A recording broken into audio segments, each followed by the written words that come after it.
Good afternoon, Charles Kelly from Money Tips. Well, the good news at the moment in the UK is that the economy is bouncing back and the numbers of job adverts and job vacancies are definitely on the rise. A record number of jobs have been advertised now, particularly in the building trade, plasterers, decorators, that sort of thing. And that probably reflects the building boom that's going on, not just on big projects like HS2, but you can see all around building is still carrying on here, commercial conversions, people extending their homes, because it is quite expensive to move at the moment, especially with the massive stamp duty we pay and taxes. So a lot of people are just buying a house and then extending it backwards, sideways, upwards. You know, the government have relaxed the rules to allow people to extend their homes and make larger homes from the same property. So that's created a kind of back to work kind of boom, and there's a lot of demand for building workers and plasterers. I do realise that also a lot of people from Europe have gone back home during the pandemic, and many have not returned for whatever reason, and so that has created a bit of a shortage. But however, I mean, I've got tenants from Eastern Europe. They've got no intentions of going home, or if they go home for a while, they come back.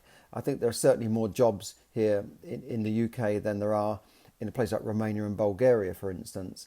So they will come back. But, you know, there is, at the moment, it is difficult to get hold of tradesmen, plumbers, just general handymen and electricians and all these tradesmen that you need, roofers. They're all in short supply at the moment, or maybe they're just all very, very busy.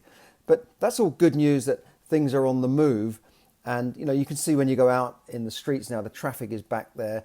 I mean, traffic jams are good for the economy. If you see a lot of traffic on the road, to me, that's a sign that there's activity out there. Things are moving. The economy is moving. When it's dead, you know that nothing's going on. You think, where is everybody? You know, so that's what I like to see. Now, the UK economy grew by 4.8% between April and June, according to figures from the Office for National Statistics, the ONS.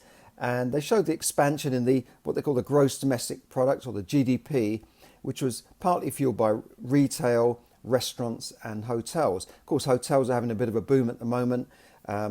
Serviced accommodation, Airbnb accommodation have all jacked their prices up to crazy levels. I mean, you just want to rent a house in Devon at the moment, it could be £3,000 or £4,000 a week.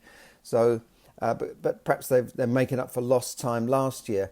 But certainly, in all the resorts in the UK, they're all busy and full, and restaurants are busy again. When I go out on the streets now, I see a good number of people out there.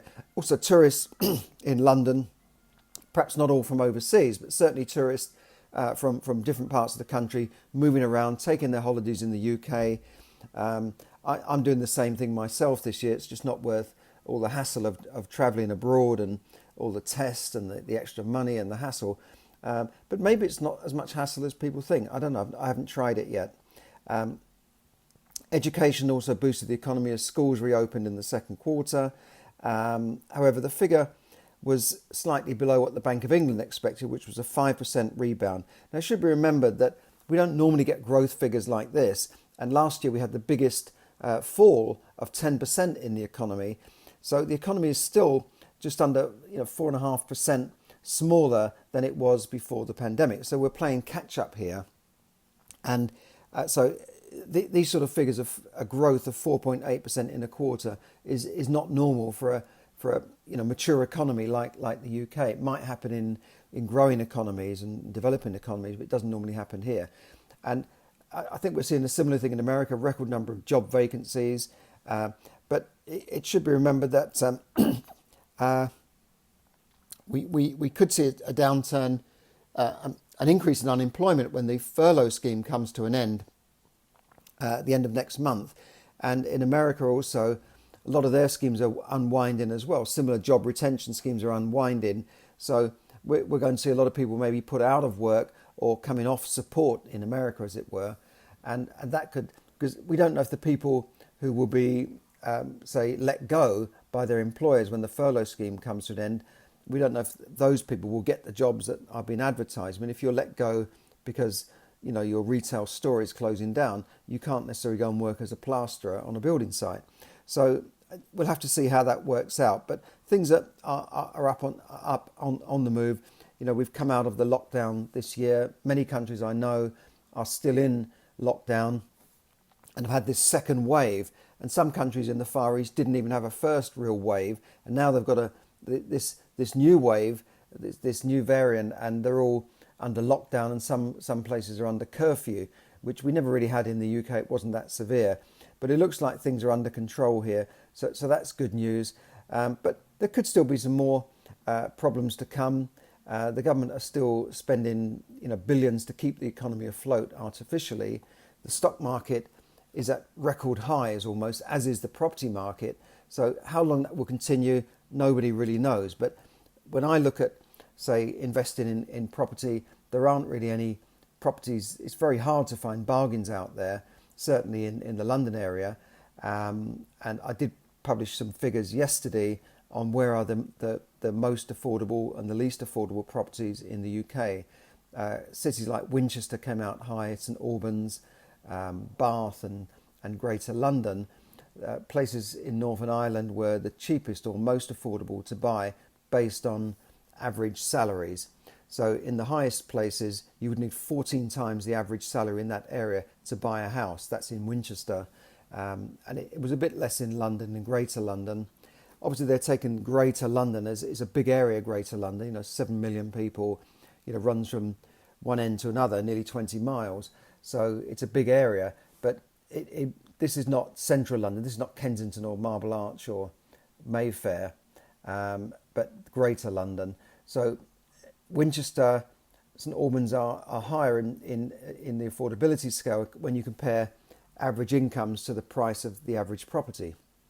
So, but it is difficult to find a bargain for buy-to-let investors where the yields are right, because property prices have risen so much this year across the board, over 10%, on average, according to some figures, maybe 8 or 9% according to other figures, but it's still a big jump.